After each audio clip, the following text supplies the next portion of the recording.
पहाड़ियों से घिरे एक शांत राज्य में एक राजा राज करता था। उसके राज्य की सबसे बड़ी पहचान उसकी बेटी थी, राजकुमारी नीलिमा। नाम जितना मधुर, उसकी सुंदरता उतनी ही दुर्लभ। उसकी बड़ी बड़ी नीली कजरारी आंखें, जिन्हें देखकर हर कोई ठहर जाता था। जो भी पुरुष उन आंखों में देखता जैसे किसी अनजानी दुनिया में खो जाता। पर नीलिमा सिर्फ रूपवती नहीं थी, वो भाग्यशाली भी थी। ऐसा कहा जाता था कि जहाँ जहाँ वो चलती, वहाँ उसकी चाल के साथ साथ सुनहरे पंखों की चमकदार लकीरें गिरती जाती। लोग कहते थे ये लड़की इंसानों में जन्मी परी है या फिर कोई रहस्यमयी चमत्कार। लेकिन कोई नहीं जानता था उन पंखों के पीछे एक गहरा रहस्य छुपा था, जो उसकी किस्मत को किसी दिन बदल देने वाला था। जब राजकुमारी नीलिमा का जन्म हुआ, पूरे राज्य में उत्सव का माहौल था। उसके सौंदर्य और नीली आंखों की बात तो तब से ही होने लगी थी। उसी दिन राजा और रानी ने एक प्रसिद्ध ज्योतिषी को बुलवाया। उन्होंने अपनी बेटी के भविष्य के बारे में जानने की इच्छा जताई। ज्योतिषी ने ध्यान लगाकर कहा, आपकी पुत्री बेहद रूपवती, बहादुर और भाग्यशाली होगी, लेकिन उसकी किस्मत में एक रहस्य भी छिपा है, एक चुनौती भी। राजा ने घबराकर पूछा, कैसी चुनौती? तब ज्योतिषी ने गंभीर स्वर में कहा, उसके सुनहरे पंख, जो लोग आशीर्वाद मानेंगे। यदि वे कभी किसी के द्वारा तोड़ दिए गए तो उसकी सारी शक्ति, सौंदर्य और स्मृति समाप्त हो जाएगी। ये सुनकर रानी की आंखों में डर उतर आया।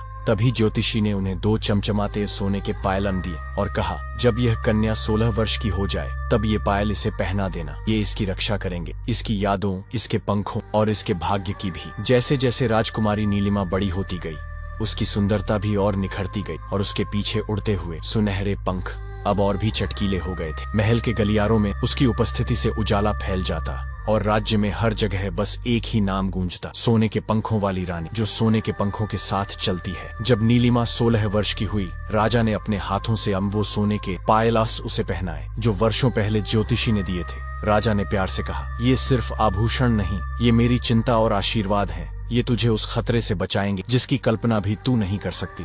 पायल पहनते ही नीलिमा के नाजुक पैर और भी चमकने लगे, जैसे कोई देवकन्या जमीन पर उतर आई हो। एक दिन राजकुमारी अपनी दासियों के साथ पहाड़ों के जंगल की ओर घूमने निकल पड़ी। फूलों, पेड़ों और पक्षियों की मधुर धुनों में वो खो गई। खेलते खेलते वो बहुत आगे निकल गई और पहुंच गई एक ऊंची चोटी पर। वहां से उसने नीचे की घाटी को देखा, हरे जंगलों की गहराई और हवा में उड़ते पक्षियों की रचना, जैसे स्वर्ग की तस्वीर हो। तभी पीछे से उसकी 2 दासियां दौड़ती हुई आईं, बोली, राजकुमारी, हमें लौटना चाहिए, बहुत देर हो गई है। नीलिमा मुड़कर चलने लगी, लेकिन तभी उसकी चुनरी एक झाड़ी में उलझ गई। वो मुस्कुराकर झुकती है, उसे सुलझाती है, लेकिन तभी किसी को भी पता नहीं चला कि उसका दाहिना पायल खिसककर झाड़ियों के बीच गिर चुका था। और जब पायल गिरा तो आकाश में एक हल्का अंधेरा सा छा गया, जैसे किसी अनजाने खतरे ने अपनी आंखें खोल दी हों। राजकुमारी नीलिमा जंगल से लौटकर अपने महल के शाही कक्ष में चली गई। वह बेहद खुश थी। प्रकृति की गोद में जो सुकून उसे मिला, उसने उसकी थकान को मिटा दिया। वो आराम से बिस्तर पर लेटी और बिना ये जाने कि उसकी सुरक्षा की सबसे बड़ी ढाल अब उसके पास नहीं है, वो गहरी नींद में सो गई। अगली सुबह जैसे ही रानी राजकुमारी को जगाने आई,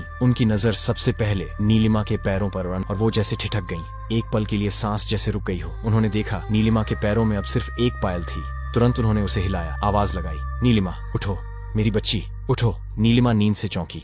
माँ, क्या हुआ? रानी घबराकर बोली, तेरी पायल कहाँ है? तेरी दूसरी सोने की पायल कहाँ गई? नीलिमा ने पैर की तरफ देखा, मुस्कुराई और लापरवाही से बोली, अरे माँ, परेशान मत हो, यही कहीं गिर गई होगी, मिल जाएगी। लेकिन रानी का चेहरा एकदम पीला पड़ गया था। उन्होंने कांपती आवाज में कहा, ये कोई आम पायल नहीं है, ये तेरी जान है। ज्योतिषी ने कहा था अगर एक भी पायल टूटी या गिरी तो बड़ी विपत्ति आ सकती है। उन्होंने नीलिमा का चेहरा पकड़ा और लगभग आदेश देते हुए बोली, तुरंत ढूंढो उसे और तब तक मत रुको जब तक वो मिल न जाए। जैसे ही राजकुमारी को ये यकीन हुआ कि वह पायल सचमुच गायब है, उसका चेहरा उतर गया। पहले उसे लगा था कोई छोटी सी बात है, पर अब उसके दिल में हलचल मचने लगी थी। उसने पूरे महल को छान मारा, अपना कमरा, बाग, गलियारे, हर कोना, पर पायल नहीं मिली। अंत में वो राजकुमारी ने कड़ा निर्णय लिया। उसने सैनिकों को बुलाया और आदेश दिया, मेरी पायल ढूंढ कर लाओ, चाहे जंगल हो, पहाड़ या नदी।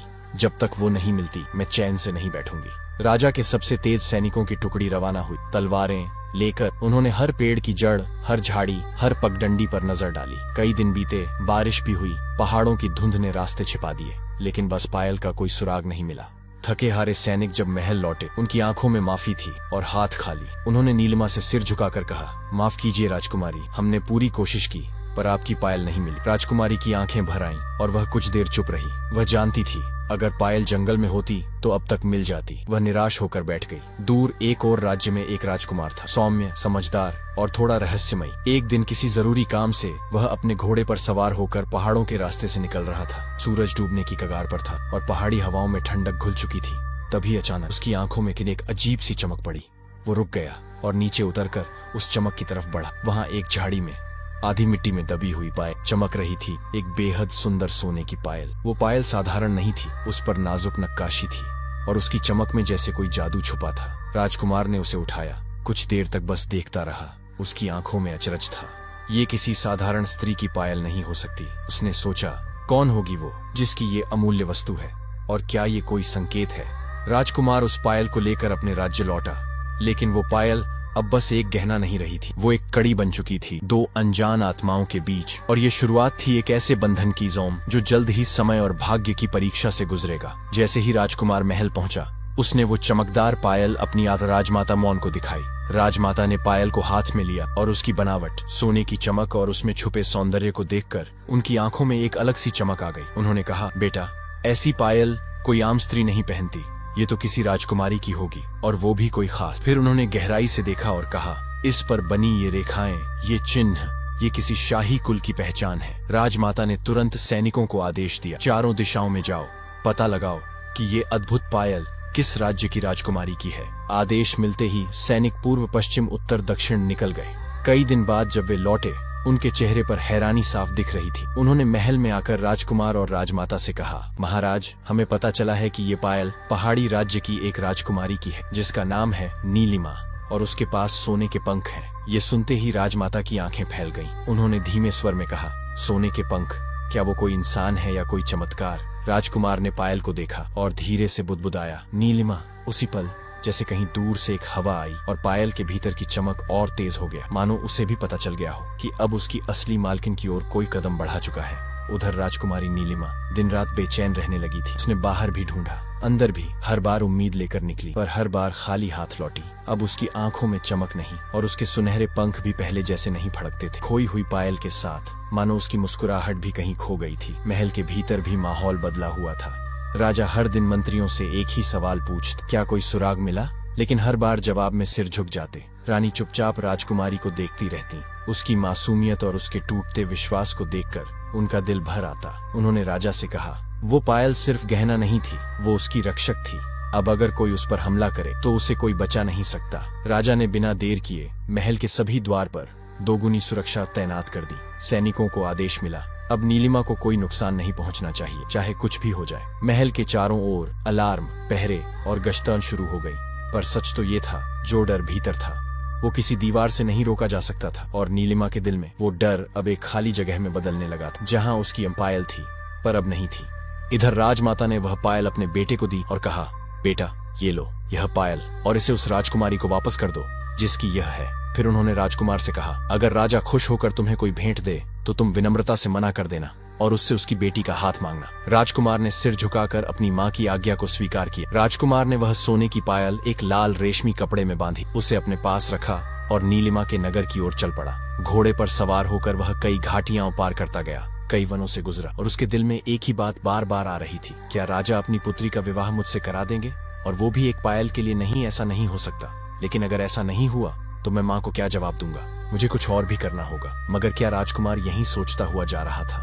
पर राजकुमार को क्या पता वह पायल राजकुमारी नीलिमा के लिए कितनी जरूरी थी। इधर राजकुमारी नीलिमा दिन ब दिन उदास सी रहने लगी थी, न किसी से ज्यादा बात करती, न ज्यादा हंसती। रानी ने एक दिन पूछा, क्या हुआ बेटी, तू इतनी चुप क्यों रहने लगी? नीलिमा बोली, माँ, पता नहीं क्या हो रहा है, ऐसा लगता है जैसे मैं कुछ भूल रही हूँ, जैसे मेरी कुछ चीजें छूट गई हैं। मेरे पंख भी अब पहले जैसे नहीं उड़ते। रानी के दिल में डर समा गया। उसे ज्योतिषी की कही बात याद आ गई, अगर पायल खोई तो उसकी शक्ति और यादें भी खो सकती हैं। उधर राजकुमार जंगल पार कर रहा था। वह बहुत थका था, इसलिए एक पेड़ के नीचे आराम करने लगा। राजकुमार के सोते ही उसने एक सपना देखा, एक नीली आंखों वाली लड़की जो कह रही थी, मेरी पायल तो तुम ले चले हो, अब जल्दी आओ वरना मैं खुद को भूल जाऊंगी।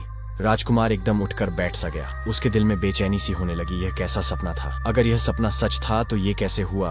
अब उसे सिर्फ पायल नहीं लौटानी थी, उसे किसी की पहचान बचानी थी। राजकुमार उठा और तेजी से निकल पड़ा। राजा ने महल में कड़ा पहरा लगवा दिया था, किसी अनजाने खतरे से बचाने के लिए। लेकिन अब नीलिमा महल में ही खुद को खोने लगी थी। एक दिन उसने खुद आईने में देखा और बोली, ये कौन है, मैं कौन हूँ। रानी ने रोते हुए ज्योतिषी को बुलाया। उसने सिर्फ एक बात कही, जिसने उसकी पायल उठाई है अब वही उसे पहचान दिला सकता है। जैसे ही राजकुमार महल पहुंचा, उसने वही पायल अपने हाथ में थाम रखी थी। नीलिमा खिड़की पर बैठी उधर ही देख रही थी।